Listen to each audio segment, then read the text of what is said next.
Bonsoir Linda. Bonsoir Mohamed. Comment allez-vous? Très bien. La journée s'est bien passée? Ouais, super. Et vous? Alors, ça va? très bien. Hein? Bon.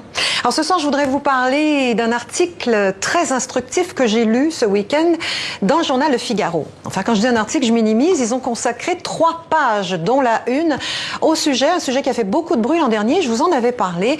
L'écriture inclusive, ou comment féminiser les noms de métiers, utiliser un point pour séparer les terminaisons féminines et masculines, et employer des termes universels comme droits humains à la place de droits de l'homme.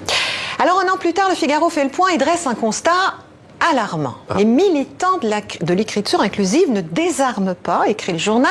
Pire encore, alors que les autorités ont donné consigne de ne pas l'utiliser dans les textes officiels, eh bien ce langage gagne du terrain. L'écriture inclusive prospère dans les ministères, s'inquiète Le Figaro, dans les institutions, les municipalités, les universités, les médias, les partis politiques et j'ajouterais les entreprises. À Paris, la semaine des ambassadeurs est devenue la conférence des ambassadeurs et ambassadrices. À la SNCF, on recrute désormais des techniciens .ne.s. Alors, on est encore loin, cependant, de la situation qui prévaut en Belgique, en Suisse, au Canada francophone, où on féminise depuis longtemps l'écriture. Au Québec, tout le monde trouve ça tout à fait normal d'appeler Valérie Plante la mairesse de Montréal, alors qu'en France, ça ne passe pas. Pourquoi ? Pourquoi, malgré ces quelques avancées, la France résiste-t-elle autant? Alors, pour le savoir, Le Figaro a interrogé un linguiste français, Alain Bentolila, qui a écrit une vingtaine d'ouvrages sur la langue et qui est l'auteur notamment de « Comment sommes-nous devenus si cons ?» Cet expert explique ceci au Figaro. « Si nous résistons à ces changements, dit-il, c'est parce que nous sommes très attachés, nous, Français, au lien entre la langue et la pensée. Une pensée forte et précise quand les pays francophones ont un rapport plus utilitariste à la langue. Nous sommes le peuple des Lumières, ajoute-t-il. Nous n'avons pas la même histoire.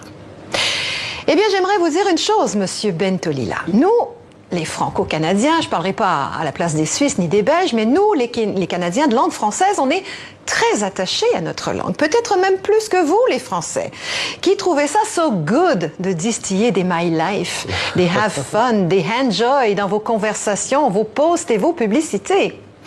Nous, les Québécois, quand on se balade à Paris, on trouve que vous, les Français, vous la massacrez, notre langue, avec vos concept stores, vos food markets. On n'est peut-être pas le peuple des Lumières, mais on est un peuple fier.